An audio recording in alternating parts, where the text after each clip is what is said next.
పోరాటం ఆత్మీయ పోరాటం చివరి శ్వాస వరకు ఈ పోరాటం ఆగదు. ఆగిపోను నేను సాగిపోతున్నాను సిలువను మోసుకొని నా గమ్యస్థానానికి. సిలువను మోసుకొని నా గమ్యస్థానానికి. పోరాటం ఆత్మీయ పోరాటం చివరి శ్వాస వరకు ఈ పోరాటం ఆగదు.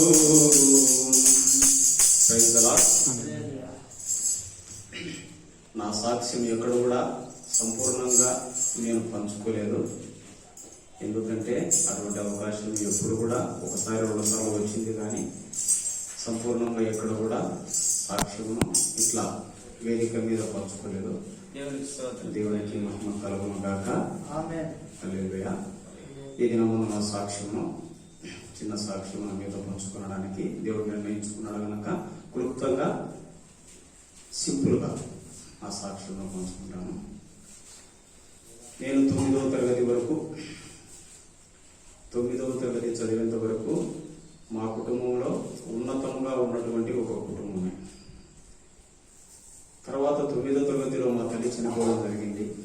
మా నాన్న రెండో పెళ్లి చూసుకోవడం జరిగింది. మా నాన్నకు నాకు శత్రుత్వం పెరగడం జరిగింది.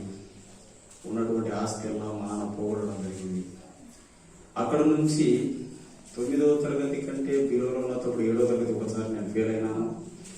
తర్వాత మా తల్లి నేను ఫెయిల్ అయినానని చూసి కన్నీళ్లు విడిచి తర్వాత నన్ను ఒక ప్రైవేట్ స్కూల్లో చేర్పించింది. అక్కడ నుంచి చదువులో ఉన్నతంగా అందరికంటే ఫస్ట్లోనే వచ్చేవాడిని. తర్వాత మా తల్లి చనిపోయిన తర్వాత ఆమె నా మీద చూపినటువంటి ప్రేమను వాస్తవంగా చెప్తే కనుక ఇప్పటికి కానీ మేము మర్చిపోలేము. ఎందుకంటే అవి వేదనగా అట్లే మిగిలిపోయినాయి. కానీ దేవుని మహాకృపను పట్టించి నన్ను రక్షించినాడు కనుక దేవునితో ఇప్పుడు ఆ యొక్క బంధుత్వాన్ని తీర్చుకుంటూ పోతున్నాను. తర్వాత నేను చదువుకుంటున్నాను, ఎట్లా చదువుకుంటున్నానో నాకేందు. ఇంటి దగ్గర చూస్తే కనుక శ్రమలు, ఆయనతో మా నాన్నతో నాకు శత్రుత్వం. ఆయన చూస్తామా ఒక్కొక్కటి అన్ని వాళ్ళ పేరు మీద రాపియాలని చూస్తాడు. తర్వాత ఇంట్లో నాకంటే పెద్దవింది. సరే, ఈ విధంగా కొట్లాటల మధ్యలో జరుగుతా వస్తున్నాయి. తర్వాత నేను ఇంటికి పోవడం తగ్గించినాను. తర్వాత ఇండియన్ నంద్యాలలోనే ప్రైవేట్ స్కూల్లో పనిచేయడం ప్రారంభించినాను. తర్వాత వచ్చేసి ప్రైవేట్ స్కూళ్ళలో పనిచేసుకుంటూ మళ్ళీ తర్వాత మా ఊళ్ళోనే ప్రైవేట్ స్కూల్లో పక్కలోనే పేరుసాముల స్కూల్లో పనిచేస్తున్నాను. అక్కడ నాతో పాటు పనిచేసేటువంటి ఒక ఉపాధ్యాయుడు ఎప్పుడు చెప్పేవాడు, ఇలా ఉంటే ఎట్లా సార్, ఒకసారి చర్చికి రావచ్చు కదా అంటే మామూలు అని చెప్పి లైట్గా తీసుకునేవాడిని. అయితే ఇంటి దగ్గర భోజనం ఉండేది కాదు. ఇక్కడ నంద్యాలలో ఎంతవరకు అయితే నాకు వ్యక్తిగతంగా ఏదో ఒక విధంగా ప్రైవేట్ స్కూల్లో పనిచేస్తే వచ్చేటువంటి డబ్బులతో ఏదో ఆ విధంగా ఉంటూ జీవనాన్ని కొనసాగించేవాడిని. తర్వాత ఇంటికాడికి పోయిన తర్వాత పొద్దున భోజనం ఉండదు. మధ్యాహ్నం అయితే అక్కడ పేరుస్వాములు అనే ఒక గ్రామం ఉంది. ఆ గ్రామంలో ఓన్లీ ఒక పుష్కరినేవాడిని. నైట్ ఇంటికి వచ్చిన తర్వాత నేను మటక రాసేవాడిని. అంటే మటక ఆడేవాడిని, తర్వాత రాసేవాడిని. ఈ విధంగా మటక రాసేటప్పుడు ఆడేటప్పుడు నేను బుక్కలు కైలీలు మాత్రమే తిని రాసేవాడిని.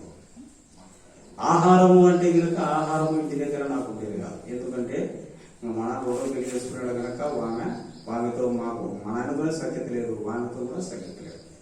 ఇంటికాడ నుంచి పక్కన వేరే ఒక చిన్న ఇంట్లోనే ఉన్నాము. సరే, ఆ విధంగా కొనసాగుతుంటే నా తమ్ముడు కూడా అన్నాడు. ఆటోమేటిక్గా నా తమ్ముడిని మా అక్క వాళ్ళ ఇంట్లో పెట్టుకొని డిగ్రీ వరకు చదివించింది. తర్వాత బీఈడీ కూడా అయిపోయింది.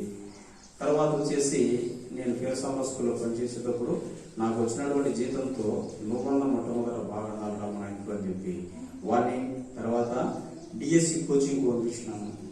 తర్వాత వాడు కూడా పుట్టలేదు. తర్వాత అనుకోకుండా వానికి కూడా ఒక ప్రైవేట్ ఉద్యోగం ఎక్కడో వానికి నాకంటే బెటర్ అయినటువంటి ఉద్యోగం వచ్చింది. వెలుగు ఆఫీస్లో వచ్చింది. వాడి జీవితం కొద్దిగా బాగానే ఉంది. తర్వాత వచ్చేసి ఒక్కొక్క రోజు ఎగ్జామ్ రాయడానికి 150 రూపాయలు ఛార్జీలు కూడా లేకపోతే కనుక రాత్రి ఇంకా ఎక్కువ టైం 9 తర్వాత కూడా కొన్ని రాస్తారన్నమాట మటకాశీలు.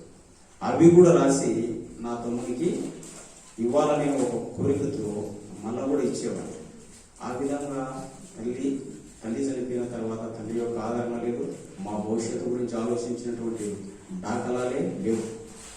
ఏదో ఒక విధంగా కొనసాగుతూ ఇంకా మరి నా తమ్ముడు అయితే కనుక ఉన్నతంగా ఇంజనీరింగ్ చేసినాడు. నేనైతే కనుక ఇంకా సంపూర్ణంగానే చదవలే. నా తమ్ముడికి ఉద్యోగం వస్తానంటే ఆయన కాదు. ఈ విధంగా కొనసాగుతున్నప్పుడు దేవుణ్ణి ఎప్పుడు చూసినా కానీ పోయేవాడిని కాదు, కానీ ఊరికి నా జీవితం ఇలా రాజాకాయలు తర్వాత దానితోనే కాలం గడుపుతున్నాను. ఎందుకంటే దేవుడు రక్షించాలని అనాది సంకల్పంలోనే నన్ను నిర్ణయించుకున్నాడు కనుక వీడు మాట చెప్తేనని ఒక్క దెబ్బ కొట్టినాడు.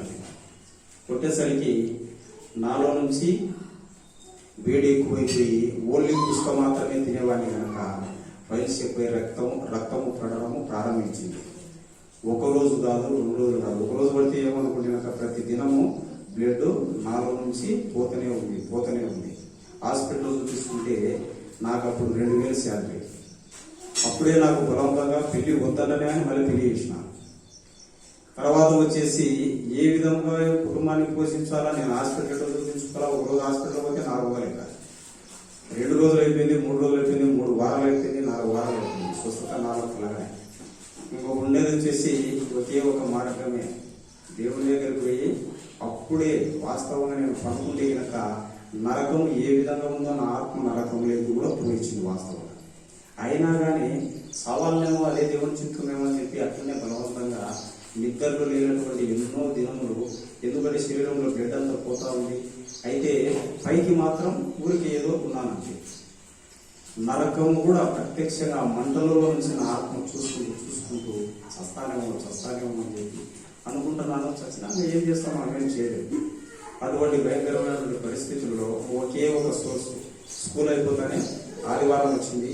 ఇంట్లో ఎవరికి చెప్పలే, నాది చనిపోతానేమో అనుకున్నాను. దేవుడి దగ్గరికి పోవడం కూడా తప్పనుకున్నాను. ఎందుకంటే ఎంతో మంది చెప్పినా కానీ నేను వినాలి. మరి పోయినా కానీ ఆయన నడుగు తినక ఇటువంటి పరిస్థితుల్లో వచ్చినాడు కదా, స్వస్థత పొందుకోరికి వచ్చినాడేమో అని ఎవరు కూడా నన్ను గుండి వేస్తాడేమో అని చెప్పి ఒక దిక్కు పోవాలని, ఒక దిక్కు పోకూడదని. సరే ఏదో ఒక విధంగా ఇంటికాల నుంచి బయలుదేరి బస్సు ఎక్కి వచ్చినాను. మందిరంలో కూర్చున్నాను, ప్రార్థన చేసుకురా. నాకు ప్రార్థన చేయలే, తర్వాత దేవుని వేడుకోలే, ఏ పని కూడా చేయలే. అసలు ఊరికి కూర్చున్నాను. ఓసన మందిరంలోకి పోయినాను, ఏం చేయలే. అసలు పాస్టర్తో నెత్తి మీద చేయబెట్టుకుని ప్రార్థన కూడా చేయించుకోలే. నాకు అర్హత లేదు, వద్దు ప్రభావ, ఒకవేళ స్వస్థ అనలే, ఆ మాట అనడానికే నాకు అర్హత లేదని చెప్పి ఊరికి కూర్చుని అంతే మౌనంగా కూర్చుని అడగడానికి నాకు అర్హత లేదు. ఎందుకంటే ఎన్నో పర్యాయాలు నాతో పాటు ఉన్నటువంటి చచ్చిపోయే విశ్వాసం చెప్పినాడు, అయినా నేను వినలే. ఈ విధంగా నాకు ఎంతో మంది చెప్పినా కానీ నా జీవితాన్ని నాకై నేనే పాడు చేసుకున్నాను కదా రకరకాలైనటువంటి దుర్వ్యవస్థల ద్వారా అని చెప్పి దేవుని ఏం అడగడం అయితే నాకు అడగలేదు. వాస్తవంగా చర్చిలో కూర్చున్నాను, అయిపోయింది, ఇంటికి విన్నాను. ఇంకా ఏం ఆలోచన చేయాలంటే కనుక ఏం లేదు, ఎవరితో మాట్లాడడం లేదు, ఊరికి ఉన్నాను. అప్పుడే నాకు మ్యారేజ్ అయింది. 1 సంవత్సరం అయితే దగ్గర. మళ్ళీ మరుసటి రోజు పొద్దున్నే వెళ్ళి చూసుకున్న తర్వాత దేవుడు అద్భుతంగా, నేను ఏం దేవుడిని అడగలే, వాస్తవం అడగడానికి నాకు అర్హత లేదని మనస్సులో కూడా వచ్చిందా, తప్పించుకుంటున్నా. అడగకూడదు దేవుడు మళ్ళా మనసుతో అద్భుతంగా స్వస్థపరిచినాడు. దేవుడికి మహిమ కలుగునగాక. ఆ రోజు నుంచి ఒకే ఒక తీర్మానం, ప్రభువా నాకు ఇచ్చినారు స్వస్థత. నేనైతే కనుక నీ మందిరంలో ఆదివారం మాత్రం ఎన్ని శ్రమలు వచ్చినా, ఎన్ని ఇబ్బందులు వచ్చినా తొలగను ప్రభు అని చెప్పి ఒక చిన్న తీర్మానం స్వస్థత జరిగిన తర్వాత దేవుని దగ్గర అనుకున్నాను. ఇంకా తర్వాత నుంచి ప్రతి ఆదివారం క్రమం తప్పకోకుండా దేవుని మందిరానికి వెళ్ళడం ప్రారంభించినాను. బాప్తిస్మం అయితే తీసుకోలేదు, కానీ అన్నిటినీ వదిలిపెట్టాను. ఒకేసారి వదిలిపెట్టాను మొత్తంగా. చెడు వ్యసనాలని ఒకేసారి మొత్తం నా దగ్గర మాట్లాడేటప్పుడు నేను మ్యాథ్స్ టీచర్. వాస్తవంగా నేను చాలా నంబర్లు కూడా చాలా బాగా ఇస్తానని చెప్పి అంటే బాప్తిస్తా వాస్తవమే. అయితే దాని ద్వారా ఏ రోజు కూడా ప్రయోజనం పొందుకున్నటువంటి డాక్యుమెంట్ లేవు. ఇన్ని కట్టలు ఉన్నాయి, శాతం 30 ఎన్నో ఉన్నాయి. అన్ని తీసుకుని వచ్చి ఒకేసారి కట్టగట్టి కాల్చి వేసినట్టు. ఇంకా ఎవరు అడిగినా కానీ, ఎందుకంటే పాత జీవితంలో ఎక్కడే నన్ను అడుగుతారు, ఎవరు చూసినా కానీ, అన్న ఈరోజు ఏంటంటే ఏంది రా స్వామి ఈరోజు ఏంటంటే లేదయ్యా నేను ఎవరు నమ్ముకున్నాను అటువంటి చేయడానికి లేదని చెప్తే ఏం కాదు నమ్ముకున్నాను మనం చేస్తుందా, అది నీ చిత్తం, అది దేవుని చిత్తం కాదని చెప్పి దేవుని మందిరంలో కొనసాగుతున్నాను. తర్వాత వచ్చేసి ఎప్పుడైతే విశ్వాసిగా కొనసాగినానో 2009లో నాకు కూతురు పుడుతుంది. అంతకంటే ముందు దైవసేవకుడు మాట్లాడుతున్నాడు. గర్భఫలం ఇచ్చుట యెహోవా యొక్క బహుమానం. అంగవైకల్యంతో కానీ లేకపోతే కాళ్ళు ఒక్కర కానీ దేవుడు ఇస్తే మనం ఎంత పరీక్షలను చూడరు ఒకసారి అని చెప్పి అన్నాడు. అప్పటికి నా భార్య గర్భవతి కానీ, సరే ప్రభు లేకుండా చక్కటి సంతానాన్ని అంటే కుమారుని వల్ల కుమార్తెని వల్ల చక్కటి సంతానాన్ని సరే అనుకున్న విధంగానే దేవుడైతే మొట్టమొదట నాకు కర్మఫలంగా కూతురు చాలా చక్కగానే సంతానమే చాలా బాగున్నాయి నా కూతురు. తర్వాత వచ్చేసి మళ్ళీ కొన్ని సంవత్సరాల తర్వాత నేను అడిగినట్టు ప్రతి ఒక్కటి ఇది అని లేదు, కానీ నా చదువు మధ్యలోనే ఆగిపోయింది. డిగ్రీ సరే ప్రభా దీనికి ఎట్లా అంటే కనుక మళ్ళీ డిగ్రీ అయిపోయింది. మళ్ళీ బీఈడి ఎట్లా ప్రభా అంటే మళ్ళీ బీఈడి అయిపోయింది. తర్వాత వచ్చేసి సర్టిఫికెట్లన్నీ ఎక్కడో ఇంజనీరింగ్ కాలేజీలు ఎక్కకపోయినాయి. అవి ఎట్లా ప్రభా అంటే అవి కూడా తెప్పించాను. ప్రార్థన చేసినటువంటి ప్రతి విషయాన్ని దేవుడు నాకు ఆలకిస్తూ జయాన్ని ఇస్తూనే వస్తున్నాను. నాకు అదే స్కూల్లో శాలరీ అందరికి 3,000 4,000 ఉంటే నాకు దాదాపుగా 10,000 అయింది. మొట్టమొదట నాకు 10,000 అడ్వాన్స్ ఇస్తాడు.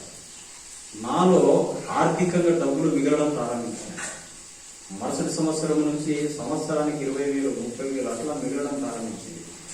ఇంకా నేను ఎనికి తిరిగి చూసేసరికి ఇదేంటి ఇంత ఉన్నతంగా ఆశీర్వదించబడుతున్నాడు దేవుడు నమ్ముకున్న తర్వాత అనేకులకు ఒక విధమైనటువంటి కుళ్ళు, ఒక విధమైనటువంటి ఈర్ష్య. కానీ రెండవసారి అయితే నాకేంటంటే ఊరికి అవసరం వచ్చినప్పుడు మాత్రమే ప్రార్థన చేసేటువంటి, కానీ ఆత్మీయ స్థితిలో ఏ విధంగా ఉండాలనేది ఇంకా సంపూర్ణతకి నన్ను ఇవ్వలేదు. సరే ఏది అడుగుతుంటే అది ఇచ్చినాడు. వాస్తవంగా తినక దేవునికి మహిమ కలుగును గాక. ఆరోగ్య విషయంలో కానీ ఆరోగ్యం కూడా చాలా అంత కోల్పోయినటువంటి ఆరోగ్యాన్ని తిరిగి 65 కేజీలో మరి ఆ మధ్య 60 కేజీలు పైన ఉన్నాను. అంటే చాలా లావు కూడా అయిపోయినా. సరే మళ్ళీ రెండోసారి నా భార్య గర్భం ధరించింది. మొట్టమొదట మనం దేవుడిని అడగవలసింది క్లియర్గా ఉండాలి. ఏం అడగాలంటే కనుక ఫలాదే కావాలంటే నువ్వు అదే ఇస్తాడు. నీకు కుమారుడే కావాలంటే కుమారుడే ఇస్తాడు, కూతురే కావాలంటే కూతురే ఇస్తాడు. అంటే అవును ప్రభా ఫస్ట్ అయితే చక్కని సంతానం కావాలని నేను ఇచ్చినావు. ఇప్పుడైతే నేను పోషించలేనేమో ప్రభా 2 కూతురునేసి, ఎందుకంటే నాకు ఉన్నటువంటి ప్రైవేటు ఉద్యోగం ద్వారా నేను బ్రతకలేనటువంటి స్థితిలో ఉన్నాను. నన్ను క్షమించి నాకు ఖచ్చితంగా కోరిక కావాలి ప్రభా. రెండవసారి ఊరికే నా భార్య అక్కడి నుంచి వాళ్ళ ఇంటికి వచ్చింది. అంతే కాకపోయింది. నేను స్కూల్కి రెడీ అవుతానని కేరళ తీసుకుంటాను. ఆయా ఇంటికాడ నుంచి మా అత్త వాళ్ళు ఫోన్ చేసినారు. చేస్తే ఆల్రెడీ ఎందుకంటే అంత భయంకరమైనటువంటి ఫెయిత్లో ఉన్నాను అన్నమాట. అంటే దేవుని అంత నమ్మకం అన్నమాట. లేదు ఈసారి నేను ప్రార్థన చేసిన నువ్వు చెప్పాల్సినంత నాకు కొడుకే అంటే దేవుని స్తోత్రం అంటే కొడుకే ఉంటాడు. ఆ విధంగా విశ్వాస జీవితంలో కొనసాగుతూ ఆర్థికంగా ఎక్కువైపోయింది. ప్రార్థన చేయడం తక్కువైంది. మందిరంలో అడిగేటివన్నీ అడుగుతున్నాను, ఇచ్చేసినాడు దేవుడు. మరి ఏ విధంగా నేను ప్రార్థన జీవితం ఎక్కడ ప్రార్థన చేయాలంటే కనుక ఒక ఆయన అయితే కనుక మనము మన కొరకు ప్రార్థన చేయదు, అందరి కొరకు చేయాలంటాడు. మరి నా కొరకు చేయకపోతే నన్నే రక్షించిన కొరకు ఏం చేయాలంటే ఇది తెలుగు. ఇంకొక ఆయన ఇంకొకటి వాస్తవంగా ఆదివారం అయితే మాత్రం క్రమం తప్పకుండా వెళ్ళిపోతాను. బాప్తిసం అయితే కనుక ఓసామైన గుంటూరు గోడలలో తీసుకున్నాను. 1 సంవత్సరం తర్వాత తీసుకున్నాను, బాప్తిసం తీసుకున్నాను. తర్వాత ఏ విధమైన ప్రార్థన జీవితం అయితే కనుక కొద్దిగా ప్రార్థన చేసేవారి యొక్క సహవాసం నాకు కుదరలేక వ్యక్తిగత ప్రార్థన ఊరికే బడికి రెడీ అయితేనే స్కూల్కి రెడీ అయితేనే 1 నిమిషం సాయంత్రం వచ్చిన తర్వాత ఉంటాను. అంతేగాని దేవుడితో ప్రత్యక్షంగా నా ఆత్మ ఆయన శరీరం వెంబడి జరగడం తగ్గిపోయింది. మరి ఏమైందంటే కనుక చిన్నగా మళ్ళీ అనారోగ్యం నాకు స్టార్ట్ అయిన తర్వాత రెండవసారి దేవుడిని నమ్ముకున్న తర్వాత మంచి విశ్వాసిగా కొనసాగిన తర్వాత ఆయన ఫలాలు పొందుకున్న తర్వాత రెండవసారి నేను మళ్ళీ పడినాను. 2014లో పడినాను. 2014 నవంబర్ 18వ తారీఖు మళ్ళీ 2014లో స్కూల్లో పోయినాను. తర్వాత వచ్చేసి మళ్ళీ భయంకరంగా బ్లడ్ పడడం ప్రారంభించింది. ఇప్పుడు నోట్లో పోయింది. దగ్గుతుంటే బ్లడ్గా రక్తపు మడకలో పడినాక అయితే స్కూల్లో వెనకబడి పడడం ప్రారంభిస్తే పిల్లలకంతా తెలిస్తే టీచర్లకు తెలిస్తే బాగుంటుందని చెప్పి ఎంతపడే నాకు పని నేను చెప్పి బయటకు వచ్చేసినాను. తర్వాత బస్సు తీసుకున్నప్పుడు ఇంటికి వచ్చినాను. వచ్చి మోకాలను తిన్నాను. ప్రభావ ఈ జీతం అయితే నన్ను తీసుకొని చెప్పి ఇట్లా చేస్తున్నాను. అయితే ఇంటికాడ మా వాళ్ళు, మా భార్య, తర్వాత వచ్చేసి అప్పుడు మా నాన్న మళ్ళీ నాతో ప్రారంభించడం కొద్దిగా ప్రారంభించాను. అడిగినా కానీ లేదు మీరందరూ ఏం ఆలోచన వస్తుందా, దేవుడి చిత్తం ఆ విధంగా మనం కాదన్నా మనమెవరో అని చెప్పి ఊరికి మోకరించి ప్రార్థన చేస్తాను. నాకు ఏమైందో ముందు కనకాలి కదా, ఏం లేకపోతే ప్రార్థన చేస్తానా. నాకైతే నాకు బ్లడ్ పక్కనే ఉంది. వచ్చేసిన నంద్యాలకు వచ్చినాం. చెక్ చేయించుకుంటే నాకు టీబీ అటాక్ అయింది. ఏం కాదు స్వస్థత పొందుకుంటాడు. అయితే పోయి శాంతిరామంలో చేరమన్నాడు. శాంతిరామంలో చేరిన తర్వాత ట్రీట్మెంట్ ఇవ్వలే 3 రోజులు. అయితే సంఘం అందరికి నాకు ఒక ప్రార్థన చేసింది. తర్వాత 4 కూడా విశ్వాసం అయితే కనుక ఎందుకు పెరుగుతూ వచ్చింది. అంటే చనిపోయినా కానీ అంత ధైర్యం ఉంది, బ్రతికినా అంత ధైర్యం ఉంది. ఏదైనా కానీ నాలో అస్సలు అసహనమే కనపలే. ఈ క్షణంలో చనిపోయినా అంత ధైర్యంగా నవ్వుతా ఉన్నా. బతికినా దేవుడికి స్తోత్రం అంటున్నా. మరి ఆ విధంగా దేవుడితో ఊరికి కళ్ళు మూసుకొని ప్రభావ నేను ప్రార్థన చేయలేకపోయినా ఏమి ప్రభావ దీనికి సమాధానం ఏమి ప్రభావ అని మొట్టమొదటి అయితే కనుక 3 రోజులు అయ్యాక స్వస్థత సంపూర్ణంగా జరగలే. ఇంకా కొద్దిగా బ్రతకలే. అప్పుడు దేవుడు ప్రత్యక్షంగా మధ్యరాత్రి వేళ నా పక్కలోనే నిలబడి తండ్రి కుమార పరిశుద్ధాత్మడు త్రియేక దేవుడు పక్కలో ముందు లేవని మరుసటి రోజు ఇక్కడ పెట్టి అన్ని తీసేసినట్టే. లేదయా నువ్వు సత్సావంటే సచ్చినా పర్వాలేదు కానీ మీ దగ్గర అయితే సావా, హాస్పిటల్ రావాలి, నేను ఎక్కడ రావాలో అక్కడ నేను వస్తాను అని చెప్పి తీసుకున్నాను. ఎవరిని ఊహించుకున్నా. నా భార్య నా పిల్లలు ఎవరు అవసరం లేదు. బతికినా దేవుడికి స్తోత్రమే, చచ్చిపోయినా దేవుడికి స్తోత్రమే అని వచ్చేసిన. ఎప్పుడైతే తీసేసినానో తర్వాత నేనే గట్టిగా తగ్గిన బలవంతమే. ఇప్పుడు వచ్చారేమో చూడు అని చెప్పి నా భార్య ప్రత్యక్షంగా చూపిస్తున్నాయి. దేవుడు నన్ను స్వస్థపరిచినాడు, రాత్రి స్వస్థపరిచినాడు, చూసినాడు, ఇవి తీసేసినాను, డాక్టర్లతో రాసిస్తున్నాడు చూసుకొని చెప్పి అట్లా తగ్గి చూపించిన. చూపించి అసలు రక్తం తీసుకోలేదు, పడలే అసలు.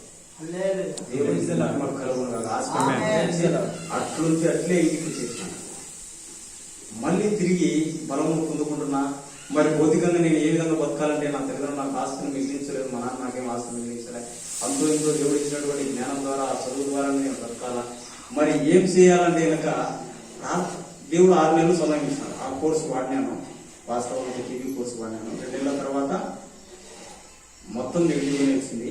అయినా వాడాలని చెప్తే 4 months మొత్తం 6 months కంప్లీట్గా వాడి మొత్తం నెగిటివ్ వచ్చింది. నా ఊపిరితిత్తులలో 1-2 హోళ్ళు ఇప్పటికీ అట్లే ఉన్నాయి. అట్లందుకే నాకు అప్పుడప్పుడు కొద్దిగా బ్రాంకైటింగ్ లేక లోపల నుంచి నెమ్మ వస్తుంట, దగ్గు వస్తుంట. ఎందుకంటే కనుక ఆ బ్యాక్టీరియా చంపేసిన తర్వాత స్టిల్ ప్రస్తుతం కూడా నాలో 2 హోళ్ళు ఉన్నాయి. నా ఊపిరితిత్తు, రైతు ఊపిరితిత్తులో 2 హోళ్ళు ఉన్నాయి. మరి వాటిని ఏ విధంగా చేయిస్తాను డాక్టర్ అంటే కనుక నువ్వు సరైనటువంటి బలమైన ఆహారం తీసుకునేటప్పుడు అది తగ్గిపోతారు, ఉంటే కానీ దాని గురించి ప్రమాదం లేదని చెప్పినాడు.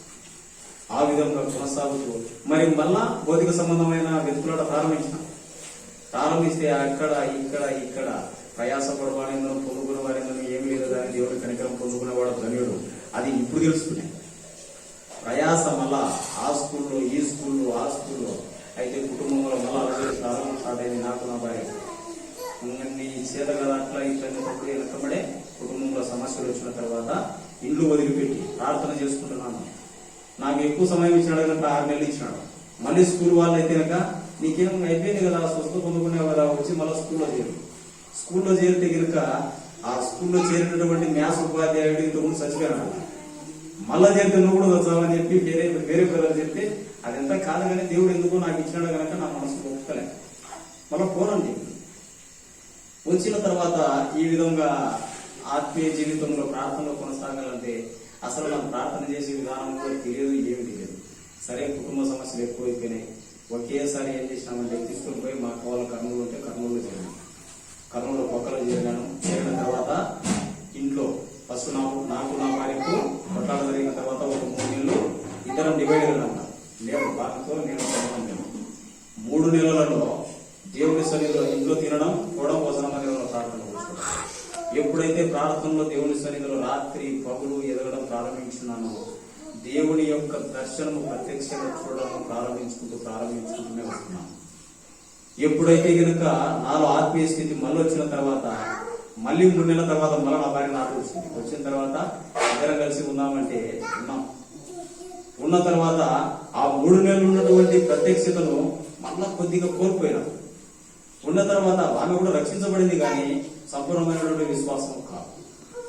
బాప్తిసం తీసుకుంది కానీ శ్రమ వచ్చే కనుక దూషించారు.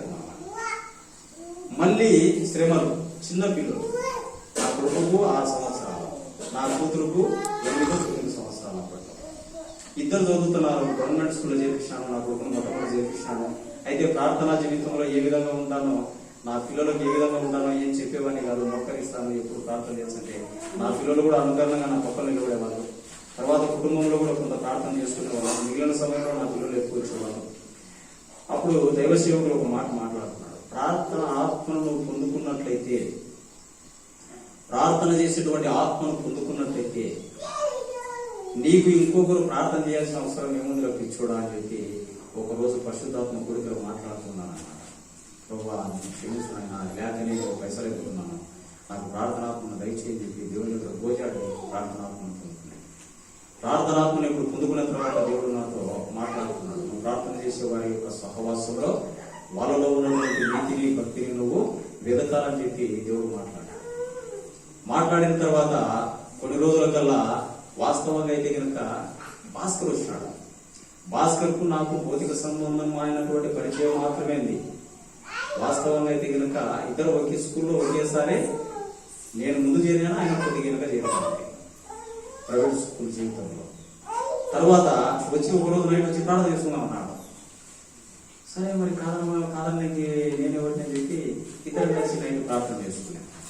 ఆ విధంగా విశ్వాస జీవితంలో కొనసాగి 2014 నుంచి ఇప్పటి వరకు ఆత్మీయ జీవితంలో రకరకాలైనటువంటి ఒడిదుడుకులు. మరి ప్రార్థన చేసినప్పుడు నిన్ను విశ్వాసాన్ని పట్టించి ప్రభు యేసుక్రీస్తునందు విశ్వాసం ఉంచుమో అప్పుడు నువ్వు నీటి వారిని రక్షణ పొందుతావు. ఎప్పుడైతే నేను విశ్వాసంతో ప్రార్థన చేయడం ప్రారంభించిన తర్వాత మొత్తం నా అక్క వాళ్ళు, నా అక్క, తర్వాత మా అక్క కూతురు, తర్వాత మా చెల్లెలి, తర్వాత వచ్చేసి మా తమ్ముడి భార్య, అందరూ చాలా మంది సంపూర్ణమైనటువంటి విశ్వాసంలో వాళ్ళకు ఎవరికి నేను స్వార్థను ప్రకటించలే కానీ నా క్రియలు మాత్రమే వాళ్ళను మార్చినాయి. వాళ్ళందరూ రక్షించబడినారు. అందరూ దేవుని సన్నిధిలోనే ఉన్నాం. తర్వాత వచ్చేసి నాకు ఆర్థికంగా ఎకనామికల్ గా ప్రాబ్లమ్స్ ఎక్కువైపోతాయి వస్తున్నాయి. నా కొడుకు 6 సంవత్సరాలు ఫస్ట్ స్కూల్లో చేరినాడు. ఎందుకంటే అందరి ప్రార్థన ఇప్పుడు అన్నాడు, పెద్దవాళ్ళను చిన్నవాడు దీవించినట్టుంది. నేను ప్రార్థన చేస్తే పొందుకునేలా కానీ నా కొడుకు 6 సంవత్సరాలు వాస్తవంగా అయితే కనుక వాడు భయంకరమైనటువంటి ఫెయిత్ కంటే ప్రార్థన చేస్తాడు. అది నేను ప్రత్యక్షంగా చూసిన. స్కూల్కు తీసుకొని పోతున్నాను, ఆ మేడం ఎప్పుడు కొడుతుంది, కొట్టాలి మేడం అని చెప్పిన అవసరాలు వినలే. వాడిని కొడతనేది వాడు ఫస్ట్ 6 ఏళ్ళు అనేవి మొట్టమొదటి ఫస్ట్ క్లాస్కి చేరాలి. నువ్వు కొట్టకోకుండా వాడు బడికి ఎంజాయ్ వచ్చినాక అవ్వకుండా వస్తే ఆటోమేటిక్గా నేను ఇంటి దగ్గర నేర్పించుకుంటే మేడమనే వెళ్ళే. ఒకరోజు తోలుకొని పోతున్నాను, బ్యాగ్ సంకలు వేసుకొని నేను నా కూతురు ముగ్గురం పోతున్నాం. నేను నా కూతురు ముందర పోతున్నాం, వాడు వెనకైపోయినాడు. చిన్నగా స్లో అంటే వెనక ఆగిపోయినాడు. ఆగిపోయిన తర్వాత ముందులో పోతే టర్న్ అయితే ఇక్కడ కర్నూలులో నీళ్ళు కలపాలి అని చెప్పి ఏమైనా తప్పిపోయినాడు అని చెప్పి ఏమైనా బడికి బలవంతంగా తీసుకుపోతుంటే పారిపోయినాడా ఎట్లా అని చెప్పి ఈయనకి దిగు చూసి నడి రోడ్డు నా కొడుకు ప్రార్థన చేస్తున్నాడు. దేవుడికి మహిమ కలుగును గాక. మామూలుగా లేదు వేయడానికి. ఎందుకంటే కనుక వాడు ఏం చేసినది, ఎందుకంటే వాడికి బాధ కలిగింది, మంట కలిగింది కనుక వాడు మనసు పెట్టి ప్రార్థన చేసినాడు. అనకూడదు కానీ ఇవి కూడా చూడాల్సిందే. నీ భక్తి నీకు రోషం పుట్టించదా అంటే కనుక వాడు రోషం పుట్టేటట్టు చేసినాడు. మేడం యొక్క భర్త కాదు కింది నుంచి పైకి తీసేసాడు. వాని స్కూలుకు రానికి లేదన్నమాట, వీలేదు. వచ్చానే తిరిగి వచ్చి నవ్వుకుండా చెప్తున్నాడు, అన్నా మేడం వాళ్ళకు కాలు తీసేసానని. అంటే ఇంత రోషంగా నేను ఎందుకు చెప్తున్నానంటే కనుక వాడు కూడా ఎన్ని మార్లు చెప్పినా కానీ వినాలే. నా కొడుకు యొక్క ప్రార్థన దేవుడు ఆలకిస్తాడని ఆ రోజు నుంచి నాకు తెలిసింది. వాడు చిన్నవాడే, 6 సంవత్సరాలే, ఇంకా వారికి జ్ఞానం కూడా సంపూర్ణమైనటువంటి జ్ఞానం సంపూర్ణంగా ఏది చెడు ఏది మంచి అనేది కూడా తెలియదంతే.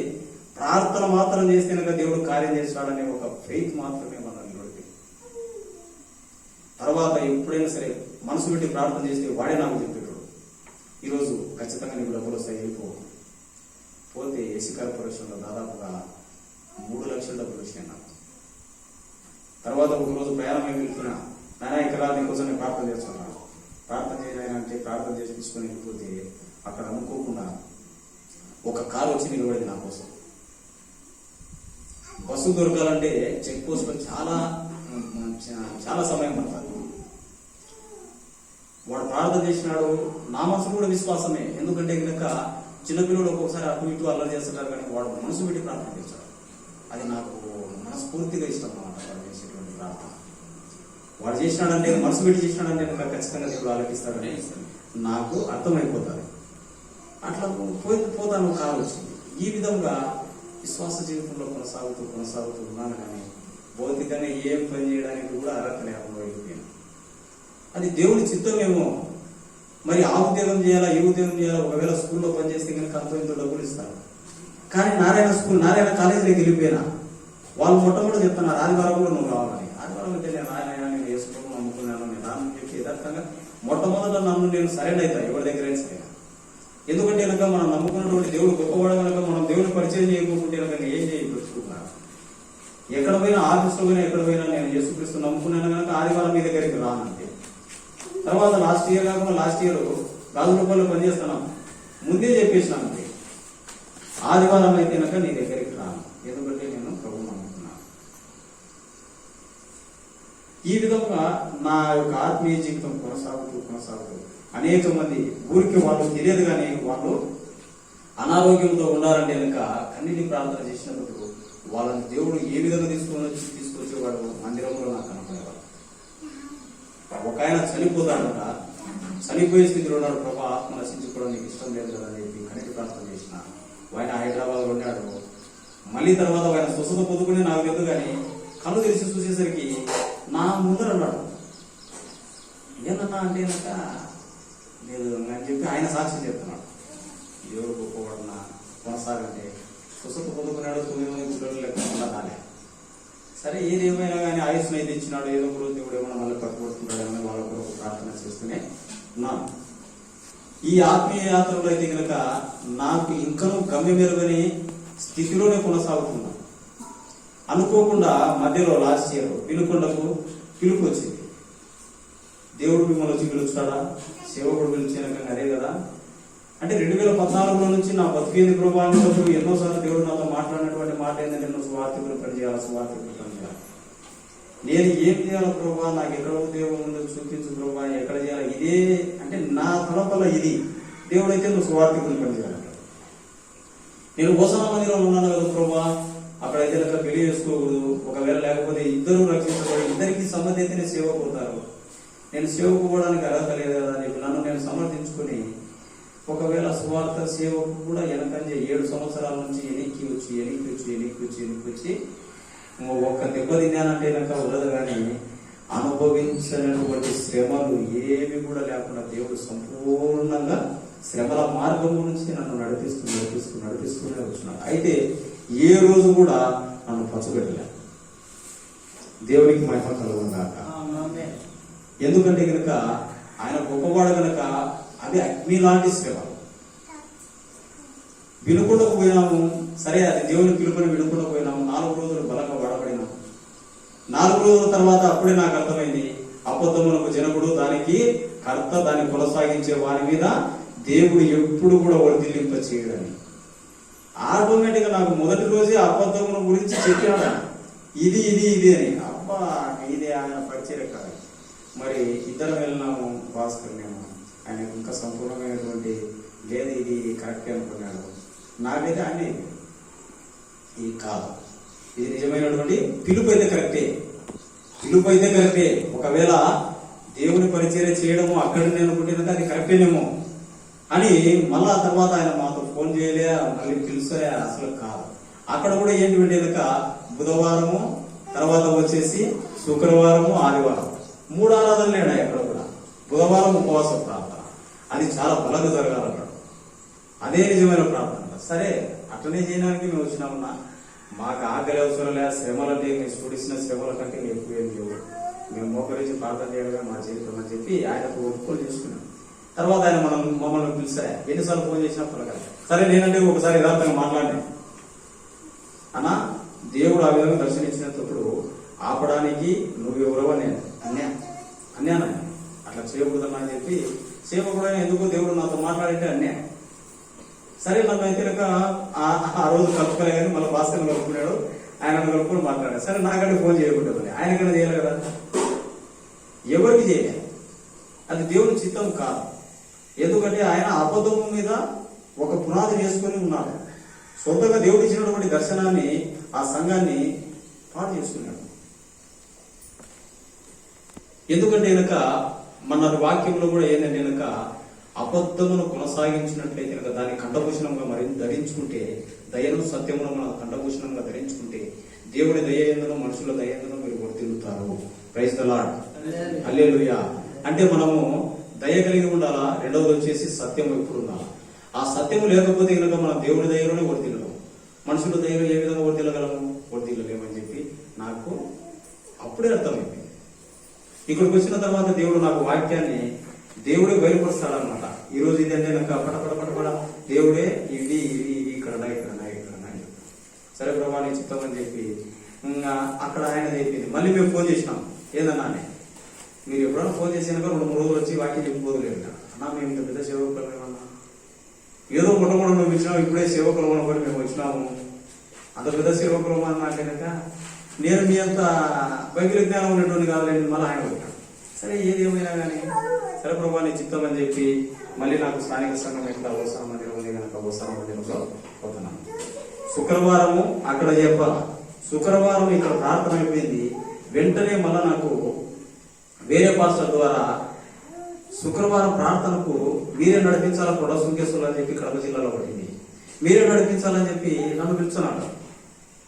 పోదాం సార్ అని చెప్పి, ఎందుకంటే నాతో కూడా పనిచేసినటువంటి టీచర్. పోదాం అంటే నాకు ఆ 7 మాటలు ఒక్క మాట కూడా నేను ప్రిపేర్ కాలే. సరే 7 మాటలు చెప్పడానికి పోదాం అంటే సరే ముందుకు పోదాం అని చెప్పి ఇద్దరు బగ్గెక్కి పోతాం. పోదంటే నువ్వు ఏం చెప్తావు సార్ అన్నాడు. నేనేం చెప్తా సార్, ఒక టీచర్ చెప్తానని చెప్పాను. అంటే సరే నీ ఇష్టం ఏంటో చెప్పాడు. ఒకటి సార్లే సార్ అన్నాడు, ఒక్కటే ప్రిపేర్ చేయ ప్రభు అని చెప్పి ఒకదాని కొరకు దేవుని దగ్గర సమాధానం అడిగితే ఒక్కటే చెప్పినాను. తర్వాత ఆయన మిగిలేదంతా మెసేజ్ చెప్పినాడు. అంటే నన్ను దేవుడు వాడుకోవాలని తలంచినప్పుడు ఊరికి నన్ను పెట్టలే. అక్కడ ఎప్పుడైతే కాలేకపోతేనే ఇక్కడ వాడబడుతున్నా. మళ్ళీ నెక్స్ట్ అక్కడ మందిరం మళ్ళీ రీకన్స్ట్రక్షన్ జరుగుతుంది. ఒక బ్రదర్ వచ్చేసి అక్కడ పరిచయంలో పాల్గొన్నాడు. ఇక్కడ నిల్వనేమో ఏదో దేవుడు నాకు ప్రేరేపించి ఆయన కొరకు చెప్పాలనిపించింది చెప్పినాను. ఆయన నిజంగా శ్రమలోనే అన్నాడు, అన్న నువ్వు ఎక్కడ నా సాయంకాలం కూడా బయట చేసుకొని పోతున్నావు అంటే కనుక తమ్ముడు ఇక్కడ కొద్దిగా చిన్న పరిచయం ఇచ్చింది వెళ్ళిపోతున్నాను నేను చేసేస్తానంటే, అన్న తేలపూరులో కొద్దిగా మందిరం ఉద్యోగుల్లో ఉండి మీరు అక్కడ చేస్తే ఇంకా బాగుంటారేమో అన్నాడు. వాస్తవంగా అన్నాడంటే ఆ అబ్బాయిని మళ్ళా మేము అడగలే, ఆ అబ్బాయిని మళ్ళా ఎక్కడ అని అడగలే, ఏమడగలే. ఆయన చెప్పినది క్రిస్టియన్స్ అనమాట. మేము అనుకున్నాము ఎవరికి భాస్కర్ ఫోన్ చేసాం, ఇలా తేలపూరులో ఏదో ఉంది రోడ్డు మీద నేను అభిషక్తులు ప్రార్థన మందిరం అన్నాను. దేవునికి స్తోత్రం. అభిషక్తులు ప్రార్థన మందిరం ఇదే అనుకున్నాం అని వచ్చేసినాం. వచ్చిన తర్వాత ఇంకా నాగేశ్వరరావు ముగ్గురు కలిసి అన్నకు మా ముగ్గురు పెద్దలు కదా నువ్వే ఫోన్ చేయని చెప్పి అన్న చెప్పి చేపించాం. ఫోన్ చేస్తే అన్న కూడా చాలా రోజుల నుంచి నేను సేవకులు కోరుకున్నాను కదా, ఇది పరిస్థితి అంటే దేవునికి స్తోత్రం అని చెప్పి ఒకరోజు ముందు రోజే రావాలి. ఆ రోజు అప్పుడు ఎగురుకొట్టిన టైం అన్నకు బుధవారం కలుద్దామంటే బుధవారం ఈయన చేర్చడం ఆయన ఎదురు చూసినాడంట. మనకు కదా అవసరం, మనం కూడా చేయాలనుకుంటున్నారు అని చెప్తే మనం అంటే నేనే మాట్లాడిన తర్వాత రండి అంటే ఇక్కడే మొట్టమొదటి కలుసుకున్నాం. ఇక్కడ కలుసుకున్న తర్వాత ఇది ఇలా పరిచయం అంటే అన్న మేము మొట్టమొదట మీకు ఇష్టం కన్నా, ఒకవేళ మీకు ఇష్టం లేకపోయినా మాకు ఇష్టం లేకపోయినా పెట్టుకోవాల్సింది మేమే. ఒకవేళ ఏదంటే కనుక దేవునికి హృదయపూర్వకంగా చేయాలని మేము వచ్చినామన్నా ఎన్ని రోజులు వాడుకుంటారో వాడుకోండి, అది మీ ఇష్టం. ఎందుకంటే మీరు మా అధికారులుగా దేవుడు మీ కిందికి మమ్మల్ని తీసుకొని వచ్చినాడంటే కనుక ఎన్ని రోజులు వాడుకుంటారో వాడుకోండి అంటే అన్నది ఇవ్వడం జరిగింది. నాయకులు అయితే కనుక ప్రస్తుతానికి మీ ఇద్దరు పొడి బ్రదర్ అని చెప్పి పంపడం జరిగింది. ఆ విధంగా ఈ పరిచయలో కొనసాగడం జరుగుతా వస్తుంది. దేవుడు నాకు ఈ చిన్న సాక్ష్యం. ఎందుకంటే ఇంకా ప్రార్థన అంటే కనుక దేవుడు ఎంతో మందిని ఇంకా ఒకటైతే చెప్పగలను, కానీ చాలా విషయాలలో కూడా కనుక దేవుడు అనేక పర్యాయములు నా ప్రార్థన ఆలకించి ఎంతో మందిని స్వస్థపరిచినాడు. అసలు మా గ్రామం అంతా ఒకసారి కదిలిపోబడింది. వాస్తవం అయితే ఆ గ్రామంలో నుంచి ఇప్పుడు వేరే బయటకు వచ్చినాను. అయితే గ్రామంలో ఇంకా ప్రార్థన చేస్తున్నాను, కానీ ఆ గ్రామంలో విశ్వాసులు అందరూ సన్నగిలిపోయినారు. అట్లాగే ఓసారి మందిరంలో ఉన్నటువంటి విశ్వాసం పట్టుబడి ఫోన్ చేసేది నాకే, అన్నా మీరు లేక అయితే ఇబ్బంది అవుతున్నా అన్నా, నేనే దేవుడు నా దగ్గర పోతే నేను యాత్రికుని పరిస్థితి పరదేశి, నాకేమో అక్కడ స్థిరమైనటువంటి నివాసము స్థలాలు ఆస్తులు ఏం లేవున్నా నేను ఇక్కడ పోదంటే అక్కడ పోదంటాను అంతే చెప్పిన. ఆ విధంగా సేవలోకి రావడం ఈ విధంగా ప్రారంభించుకొని ఈ విధంగా కొనసాగుతూ వస్తున్నాను కదా. దేవుడికి మహిమ కలుగుతున్నా సాక్ష్యం.